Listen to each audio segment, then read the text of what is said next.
Hey guys, what's up? I'm Szochs and you may know me as 700kg Grandma. I was stuck in Master Elo for 2 weeks until I discovered Qiyana in the jungle. From then on, I skyrocketed to Challenger and ended the season at rank 95. Yay me! Anyways, this video is going to be about why I picked Qiyana jungle, what items I used, and before I talk about how I hit Challenger using the Qiyana jungle, it's important to know the pros and cons about Qiyana jungle. Let's talk about pros. Qiyana's level 3 gank is almost a 100% kill when the enemy team is just over the half line of the lane. To execute the gank, grab the Ice Elemental, wait for your double cooldown to get low, and just hover the enemy champion and press EQ WQ, your classic Qiyana combo. You can hold off your W as a gap closer to use when they flash away in terror, and finish them off with your Q. Another good thing about Qiyana jungle is that she hits her power spike pretty early. After you get your jungle item at level 6, you can look to make dive plays or just regular ganks. Qiyana's base damage is actually really high and she has a really good scaling on her abilities, which allows you to one-shot the enemy team and say jungle diff. Qiyana also has an amazing teamfight potential. She can carry a teamfight around Baron or Dragon because your ult will do damage and stun everyone even if you don't bang them into the wall, which means no flash, you're fucked enemy team. Now let's talk about cons of playing Qiyana jungle.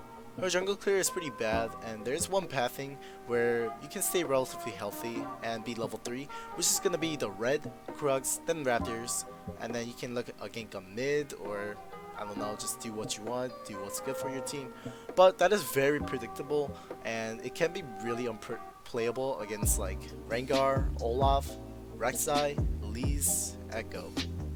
Qiyana loses most 1v1s against other junglers in the early game until you get your item, which is why I take magic boots and 5% CDR for scaling.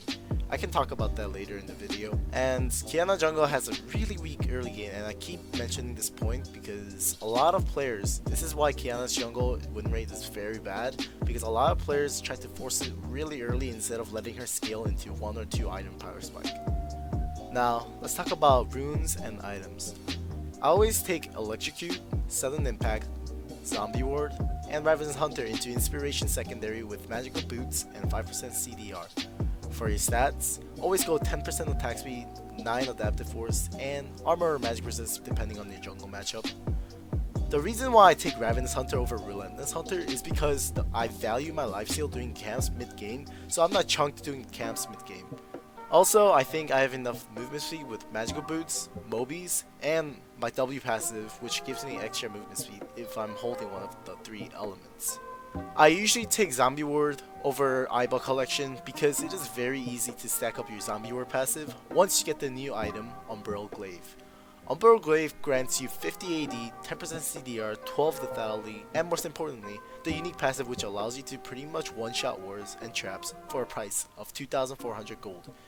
This is insane value and I highly recommend you get this item as your second buy.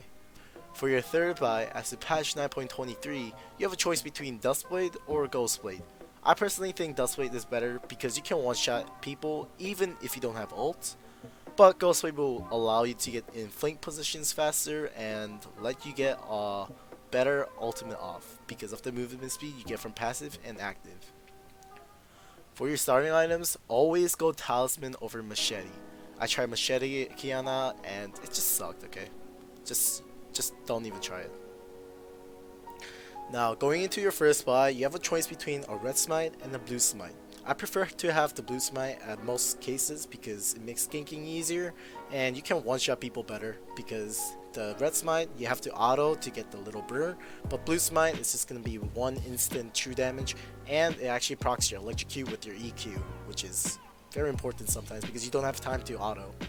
The only time I would go red smite is against like bruisers on the enemy jungle if I want to 1v1 them and I don't really need blue smite to one-shot their backline. So something like Rek'Sai, Vi, Kha'Zix, so I just don't get one-shot by them. If I just red smite, I'm going to take reduced damage. As you guys know, that's what red smite does, and that's basically the only way I would go red smite over blue smite. Okay, so the first part is going to be the regular Qiyana's level 3 clear, which is gonna be red, Krugs, and Raptors. This one is gonna be smiting the Krugs. As you see, I just did there. And notice how I'm grabbing grass for like the most of the times, because that way it's impossible to jungle without grabbing grass. But here I ended at 2 minute 50 with like decent 300 HP. It's no leash Qiyana. Like Qiyana jungle with no leash is actually just so hard. But here, as you see, I'm getting super low because I'm not smiting that. Yeah, this is very dangerously low. But here I'm just regaining health back. And boom, 2 minute 50 as well. So overall, I mean, I think smiting Raptors or smiting Krugs, I think it's similar, but I think smiting Krugs is just better because you want to have the health just in case like enemy team decides to do some crazy stuff. But yeah, like I got really dangerously low, and you're obviously gonna get some leech, so you're gonna be a lot more healthier. And after the clear, you can go for like a mid gank, or you can go to your top side jungle. I just wanted to get it out there that smiting Krugs or smiting Raptors is pretty much the same thing, but I just prefer smiting Krugs. I mean, it doesn't really matter, just you guys decide what to do. Make sure you're cutting the red buff. I don't know if you saw in the video, but I was hitting 2 times and backing away, because with Qiyana's W and the attack speed rune, you can actually hit the 2 times. But sometimes it just doesn't work, but most of the time you can hit the red buff 2 times before it can hit back, and you just kite away. And yeah, this is going to be it for Qiyana Jungle Guide. My name was Szochs, also known as 700 Kilogram Grandma. I have 2 accounts, and if you like the video, please feel free to like it, or please like it because it will help me out a lot. And also, if you haven't subscribed, it also helps me a lot, and you'll get the notification for the next guide or next commentary / gameplay I upload. And if you have any more questions, feel free to comment down below, and comment down below like what other guides you want to see in the future. And also make sure you follow me on Twitter. I am looking to be more active in my social media. My Twitter is going to be Szochs, LOL. I'll post a link up there. And follow my Twitch if you haven't. I stream almost daily, or I try to stream almost daily, but there's just schoolwork going on, so it's kind of hard. And yeah, I'll see you guys on the next one. Thank you.